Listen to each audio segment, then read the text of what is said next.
الحمد لله نحمده ونستعينه ونستغفره ونؤمن به ونتوكل عليه ونعوذ بالله من شرور أنفسنا ومن سيئات أعمالنا من يهده الله فلا مضل له ومن يضلله فلا هادي له وأشهد أن لا إله إلا الله وحده لا شريك له وأشهد أن محمدًا عبده ورسوله يا أيها الذين آمنوا اتقوا الله حق تقاته ولا تموتن إلا وأنتم مسلمون يا أيها الناس اتقوا ربكم الذي خلقكم من نفس واحدة وخلق منها زوجها وبث منهما رجالا كثيرا ونساء واتقوا الله الذي تساءلون به والأرحام إن الله كان عليكم رقيبا يا أيها الذين آمنوا اتقوا الله وقولوا قولا سديدا يصلح لكم أعمالكم ويغفر لكم ذنوبكم ومن يطع الله ورسوله فقد فاز فوزا عظيما أما بعد فإن خير الحديث كتاب الله وخير الهدي هدي محمد صلى الله عليه وسلم وشر الأمور محدثاتها وكل محدثة بدعة وكل بدعة ضلالة وكل ضلالة في النار أعوذ بالله السميع العليم من الشيطان الرجيم وما كان لمؤمن ولا مؤمنة إذا قضى الله ورسوله أمرا أن يكون لهم الخيرة من أمرهم ومن يعص الله ورسوله فقد ضل ضلالا مبينا وقال سبحانه وتعالى في موضع آخر فلا وربك لا يؤمنون حتى يحكموك فيما شجر بينهم ثم لا يجدوا في أنفسهم حرجا مما قضيت ويسلموا تسليما رب اشرح لي صدري ويسر لي أمري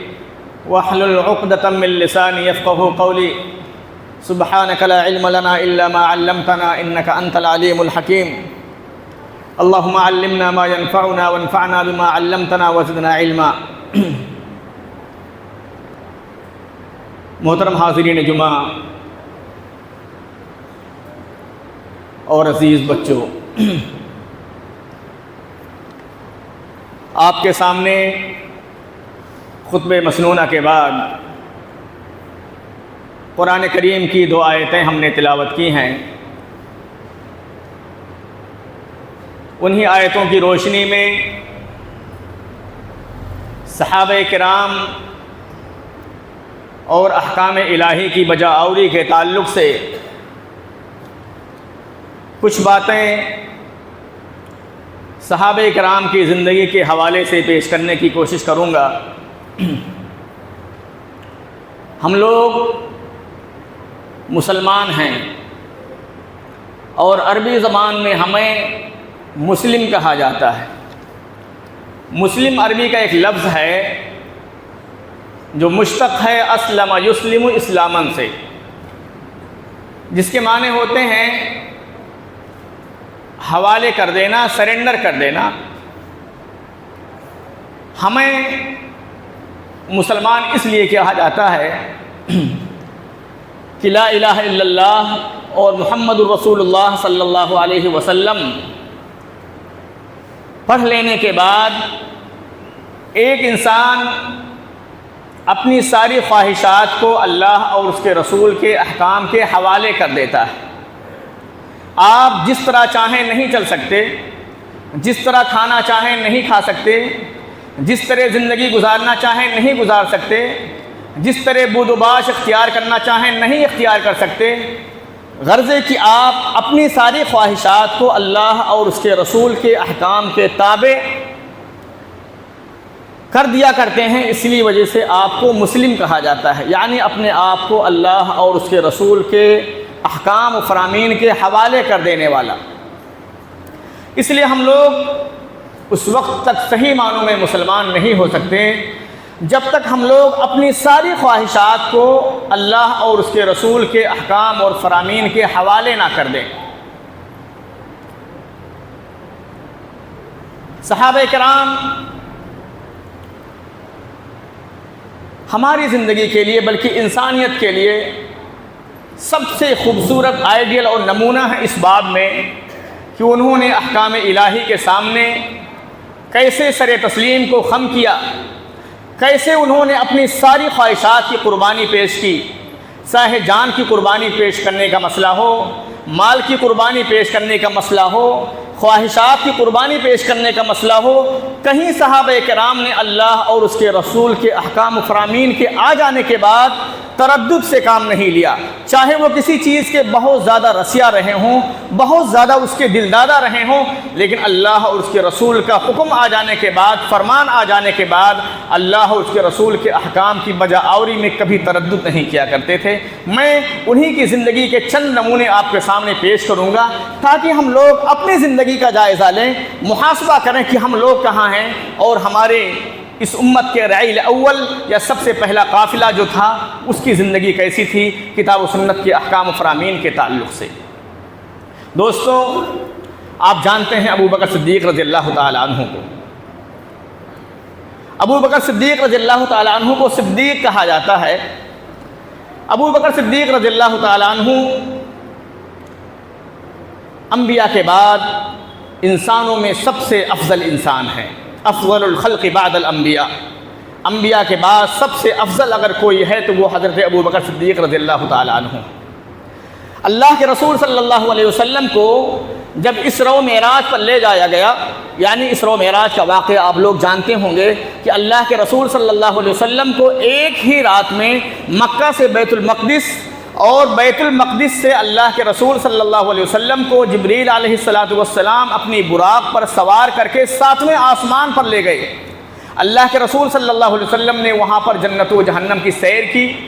اور راتوں رات اللہ کے رسول صلی اللہ علیہ وسلم مکہ واپس آ گئے۔ جب صبح ہوئی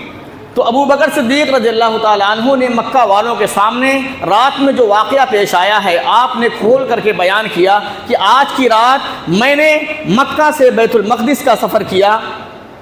بیت المقدس میں میں نے انبیاء کی امامت کرائی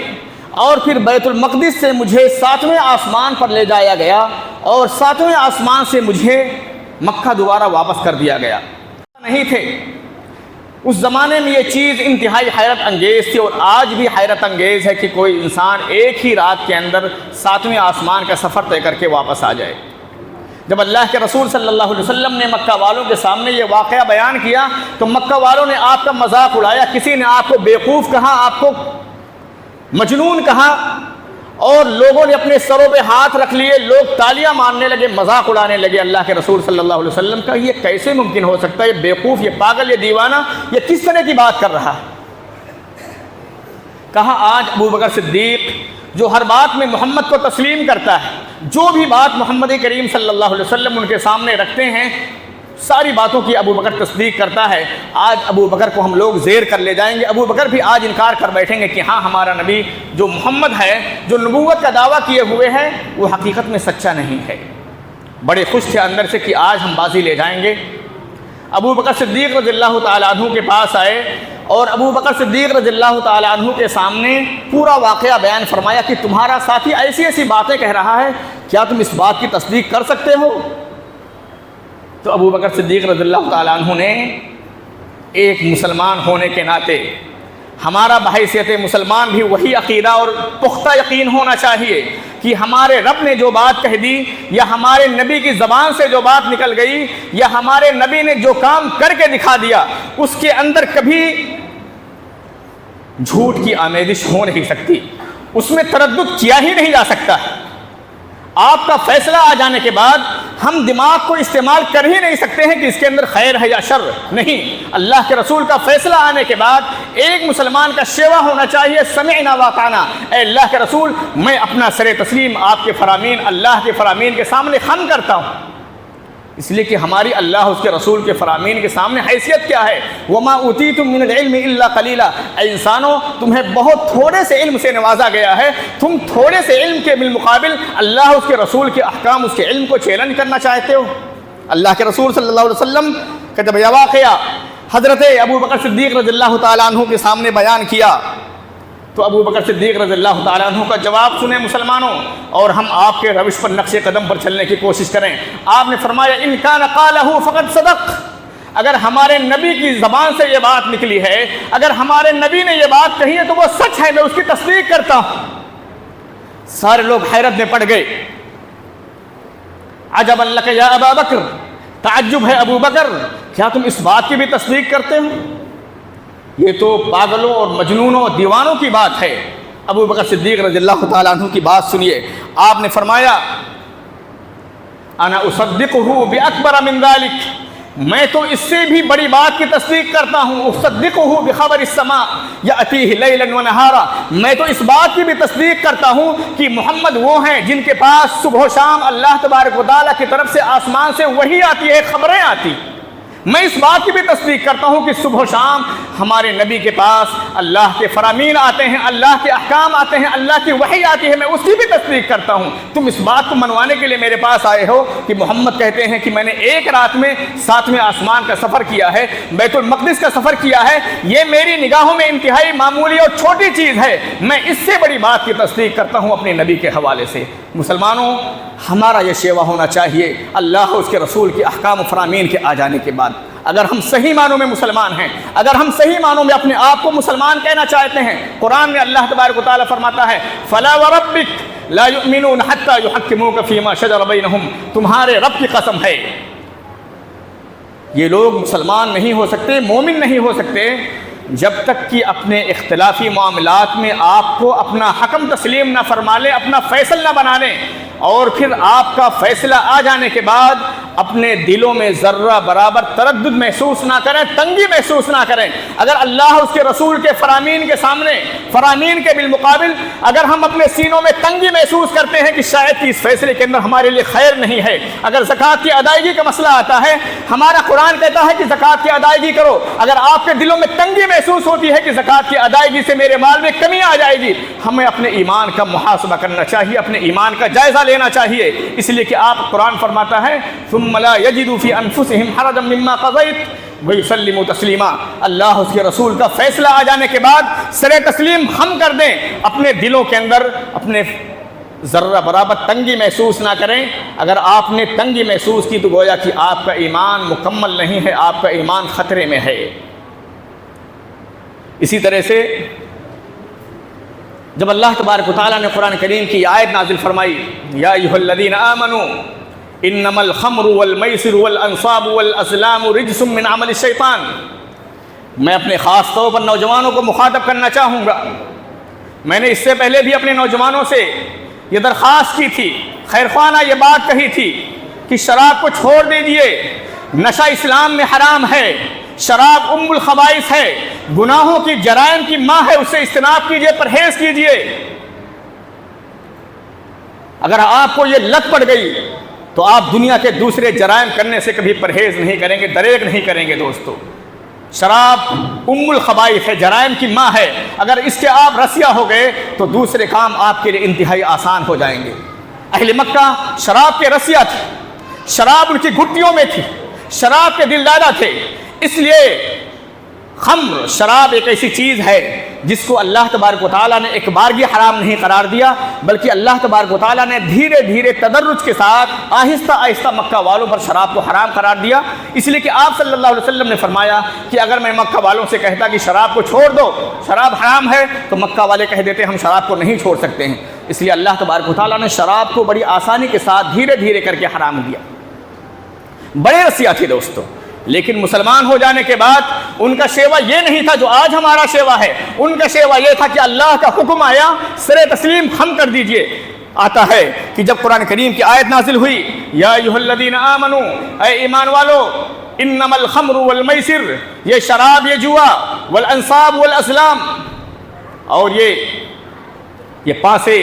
اور یہ ازلام جو سمادھیاں، مورتیوں کے پاس یہ مورتیاں، یہ ساری کی ساری چیزیں رجس ہیں، گندگی ہیں، شیطانی عمل ہیں۔ حضرت عمر رضی اللہ تعالیٰ عنہ کہتے ہیں انتہینا، جیسے ہی قرآن کریم میں شراب کی حرمت کی آیت نازل ہوئی، کہنے لگے انتہینا، ہم باز آ گئے۔ حدیثوں میں آتا ہے کہ بعض صحابہ کرام جنہوں نے اپنے ہاتھوں میں شراب کا پیالہ لے رکھا تھا، بعض نے اپنے ہونٹوں سے لگا رکھا تھا، قرآن کریم کا فیصلہ نازل ہونے کے بعد اپنے ہونٹوں سے ایک قطرہ بھی شراب کا اپنے حلق میں اتارنا گوارا نہیں کیا، وہیں سے انہوں نے نیچے پھینک دیا۔ بلکہ حدیثوں میں آتا ہے فَصَارَ النَّاسُ فِي الْخَمْرِ فِي بُيُوتِهِمْ، لوگ اپنے گھروں میں جو اسٹور کر کے رکھے ہوئے تھے شراب کو، اپنے گھروں میں تیزی کے ساتھ گئے، فَسَكَبُوهَا، سارے شراب کو بہا دیا، حَتَّى جَرَتْ فِي سِكَكِ الْمَدِينَةِ وَطُرُقِهَا، یہاں تک کہ مدینے کی گلیوں میں شراب بہنے لگا، مدینے کے راستوں میں شراب بہنے لگا۔ یہ وہ صحابہ کرام تھے، قرآن کریم کا حکم نازل ہوا جس پر ان کی زندگی گزری تھی، جس کے وہ رسیا تھے، جن کی گھٹیوں میں شراب کی محبت رچی بسی ہوئی تھی، لیکن شراب کا ایک قطرہ دوستو اپنے حلق میں اتارنا گوارا نہیں کیا۔ وہ مسلمان تھے، وہ جانتے تھے کہ لا الہ الا اللہ اور محمد رسول اللہ پڑھ لینے کے بعد ہمیں اپنی خواہشات کو اللہ اور اس کے رسول کے حوالے کرنا ہوگا، تبھی ہم صحیح معنوں میں مسلمان ہو سکتے ہیں۔ اسی طرح سے اللہ تبارک و تعالیٰ نے جب اس آیت کو نازل فرمایا وَلْيَضْرِبْنَ بِخُمُرِهِنَّ عَلَى جُيُوبِهِنَّ، عورتوں کو، مسلمان عورتوں کو اس بات کا حکم دے دو کہ عورتیں پردہ کریں، اپنے دوپٹوں کو اپنے گریبانوں پر ڈال کر کے چلیں، اپنے شرمگاہوں کی حفاظت کریں، اپنے آپ کی، اپنی عزت و آبرو کی حفاظت کریں۔ حدیث میں آتا ہے فما كان من نساء الانصار والمہاجرات الا ان شققن مروطهن فاختمرن بها، جیسے ہی قرآن کریم کی یہ آیت نازل ہوئی، مدینے کی عورتوں نے اپنی ساری چادروں کو پھاڑ کر کے اپنے دوپٹے بنا لیے، چادروں کو پھاڑ کر کے پردہ کر لیا ہماری ان خواتین نے۔ یہ وہ مسلم خواتین ہیں جو انسانیت کے لیے آئیڈیل ہیں، نمونہ ہیں، مثال ہیں، جن کی زندگی بے پردگی میں گزر رہی تھی۔ قرآن کا فیصلہ، قرآن کا حکم نازل ہونے کے بعد ان کے پاس اگر پردے کے لیے کپڑے نہیں تھے تو انہوں نے اپنی چادروں کو پھاڑ کر کے اپنے گریبانوں کو ڈھانپ لیا اور پردہ کرنے لگی۔ دوستو یہ ہیں خواتین جن کو مہاجرات یا جن کو صحابیات کا نام دیا جاتا ہے۔ اسی طرح سے ام سلمہ رضی اللہ تعالیٰ عنہ فرماتی ہیں کہ جب اللہ تبارک و تعالیٰ کا حکم نازل ہوا یا ایھا النبی قل لازواجک ان کنتن تردن، یا ایھا النبی قل لازواجک وبناتک ونساء المؤمنین یدنین علیہن من جلابیبہن، اے نبی اپنی عورتوں سے، اپنی بیٹیوں سے، ونساء المؤمنین اور مسلمان عورتوں سے کہہ دیجئے کہ وہ لوگ پردہ کریں، یدنین علیہن من جلابیبہن، پردہ کریں، اپنے گریبانوں، اپنے سینوں پہ کپڑے ڈال کر کے چلیں، اپنے چہروں کو ڈھانپ کر کے چلیں۔ ام سلمہ رضی اللہ تعالی عنہ فرماتی ہیں کہ اس آیت کے نازل ہونے کے بعد ایسا لگا کہ یہ عورتیں، مسلمانوں کی عورتیں، ایسا لگا کہ ان کے سروں پر کالے کالے کوے بیٹھے ہوئے، اس طرح سے انہوں نے اپنے سروں کو ڈھانپ لیا، اس قدر وہ پردے میں آ گئیں کہ ایسا لگتا تھا کہ یہ خواتین ان کے سروں پر کالے کوے بیٹھے ہوئے۔ یہ ہے امتثال لامر اللہ، یہ اللہ کے حکم کی بجا آوری کہ اپنی ساری خواہشات کو اللہ اور اس کے رسول کے فرامین کے سامنے قربان کر دیا جائے۔ دوست ایک واقعہ آپ کے سامنے حضرت معقل بن یسار رضی اللہ تعالیٰ عنہ کا پیش کرتا ہوں کہ ہم لوگ اپنی روایات کو آسانی کے ساتھ ترک نہیں کر پاتے ہیں۔ اگر کوئی بات کہی جاتی ہے، معاشرے میں جو چیز جاہلی روایات کے مطابق ہمارے معاشرے میں جاری، چاہے وہ شادی کا معاملہ ہو یا کوئی اور معاملات ہو، ہم دوستوں ان سے چھٹکارا حاصل نہیں کر پاتے ہیں۔ ہمارے عام لوگ کہتے ہیں کہ لوگ کیا کہیں گے، ہماری بے عزتی ہو جائے گی، ہماری ناک کٹ جائے گی، ہم اپنا سر معاشرے میں اٹھا کر کے کیسے چل پائیں گے۔ دوستو معقل بن یسار رضی اللہ تعالیٰ عنہ ایک صحابی رسول ہیں۔ اگر اسلام ہمارے دلوں میں جاگزی ہو جائے تو دوستو دنیا کی تعریفوں کی انسان کو پرواہ نہیں ہوتی۔ معقل بن یسار رضی اللہ تعالیٰ عنہ ایک صحابی رسول ہیں، انہوں نے اپنی لڑکی، اپنی بہن کی شادی ایک صحابی رسول سے کر دی۔ صحابی رسول کی ان کی بہن کے ساتھ نہیں پٹی یا تعلقات اچھے نہیں رہے، جس کی وجہ سے طلاق کی نوبت آ گئی، طلاق دے دیا۔ طلاق دے دینے کے بعد عدت گزر گئی۔ ہمارے یہاں ماحول تو یہ ہے کہ اگر دو خاندانوں کے درمیان رشتے ٹوٹ جائیں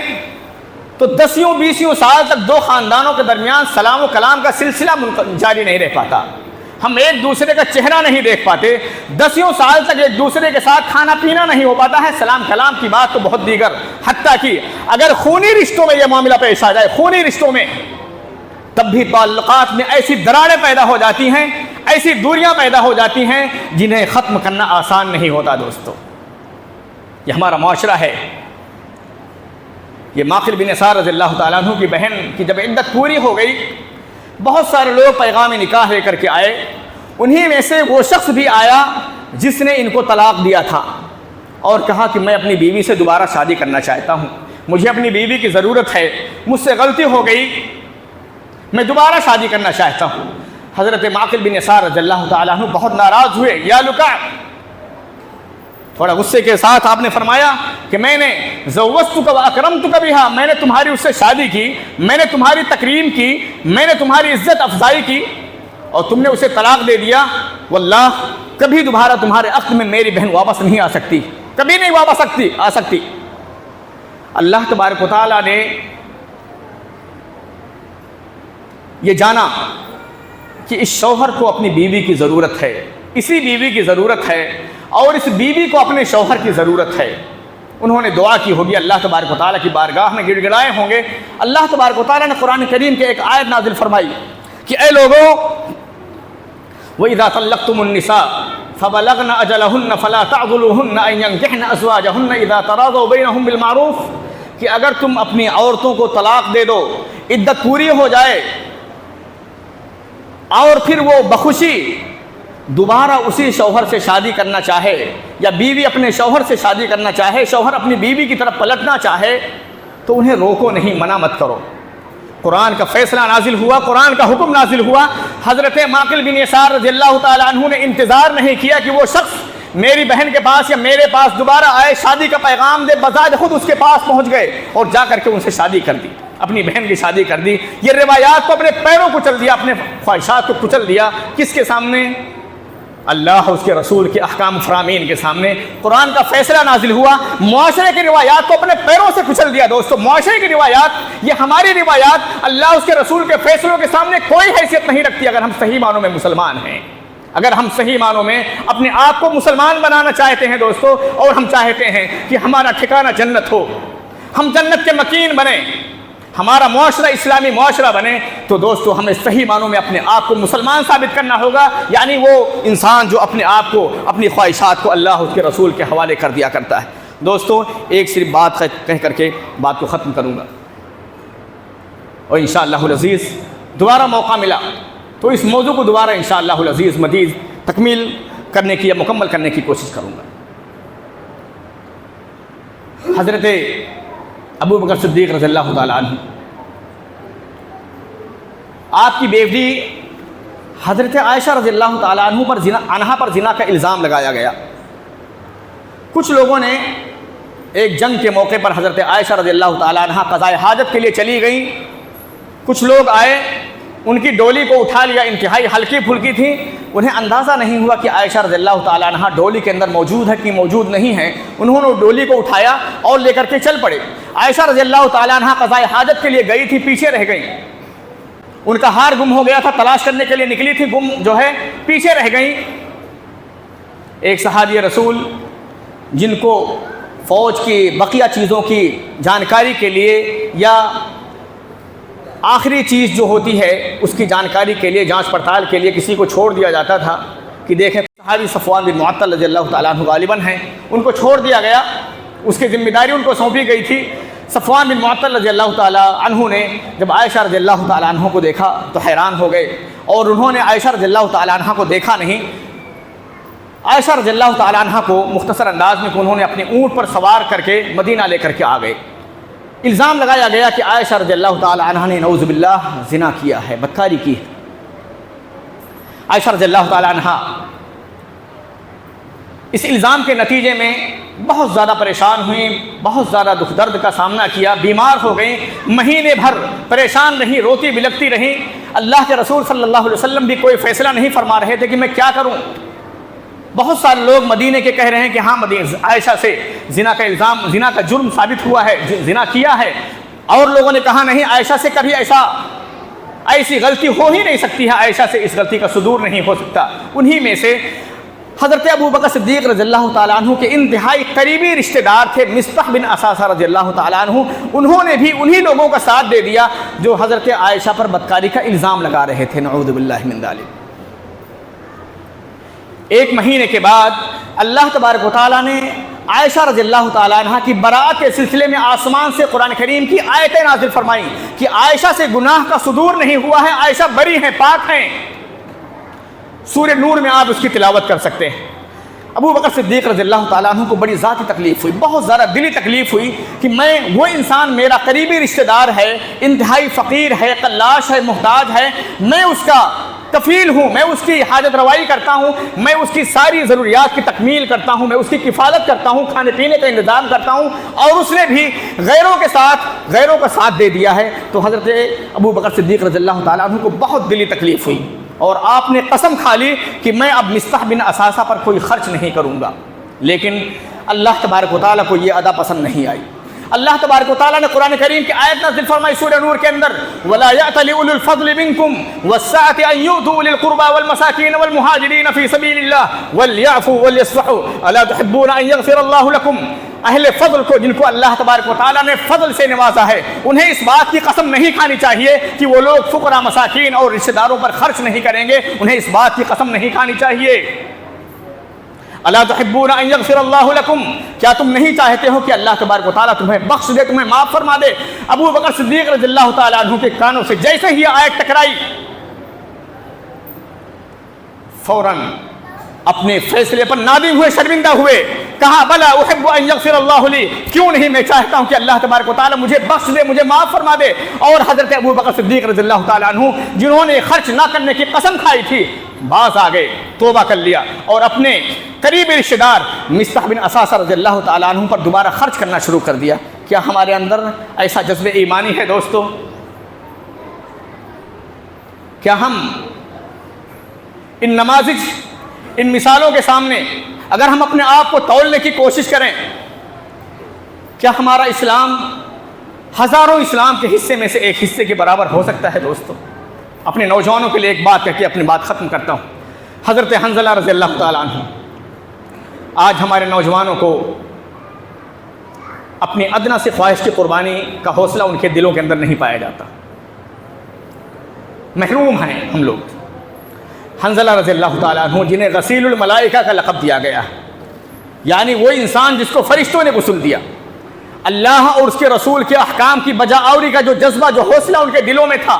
ہمیں اپنے ان اسلاف کی قربانیوں اور اپنے اسلاف کے ان قصوں کو پڑھنا چاہیے۔ ہمارے نوجوان ان کتابوں کا مطالعہ کریں، صحابہ کی سیرتوں کا مطالعہ کریں، صحابیات کی سیرت کا ہماری خواتین مطالعہ کریں، ہم اپنے انبیاء کی زندگی کا مطالعہ کریں، انشاءاللہ ہماری زندگیوں میں تازگی آئے گی، ایمان میں تازگی آئے گی۔ ضرور آپ بھائی سے تھے مسلمان، آپ کے دلوں میں ضرور تازگی آئے گی، انشاءاللہ میرے وعدہ ہے یہ، اس لیے کہ آپ کے دلوں میں اسلام کی محبت ضرور ہے۔ ہم غافل ہو گئے ہیں ضرور، شیطان نے ہمیں غافل کر دیا ہے، لیکن اس بات کا مجھے یقین ہے کہ ہمارے نوجوانوں، ہمارے سارے لوگوں کے دلوں میں اسلام کے تئیں محبت ہے، جذبہ ہے، تڑپ ہے، قربانی دینے کا حوصلہ ہے، لیکن اسے تھوڑی سی زندگی دینے کی ضرورت ہے، تھوڑا سا جلا بخشنے کی ضرورت ہے۔ حنظلہ رضی اللہ تعالیٰ عنہ، اللہ کے رسول صلی اللہ علیہ وسلم نے اعلان کرایا کہ وہ انفرو، جنگ کے لیے نکلے میدان احد میں، جنگ احد کے لیے میدان میں نکلیے۔ مکہ سے مشرک حملہ آور ہو چکا ہے، قریب آ چکا ہے، دشمنوں کا مقابلہ کرنے کے لیے مدینے والوں کو اللہ کے رسول صلی اللہ علیہ وسلم نے آواز دی۔ حضرت حنظلہ رضی اللہ تعالیٰ عنہ جن کی ابھی نئی شادی ہوئی تھی، نئی دلہن گھر میں لے کر کے آئے تھے، حضرت حنظلہ کے کانوں سے اللہ کے رسول کی آواز ٹکرائی۔ حضرت حنظلہ نے اللہ کے رسول کے حکم کو ٹالنا بھی گوارا نہیں کیا، غسل نہیں کیا، بغیر غسل کے میدان جنگ میں جا کر کے شریک ہو گئے۔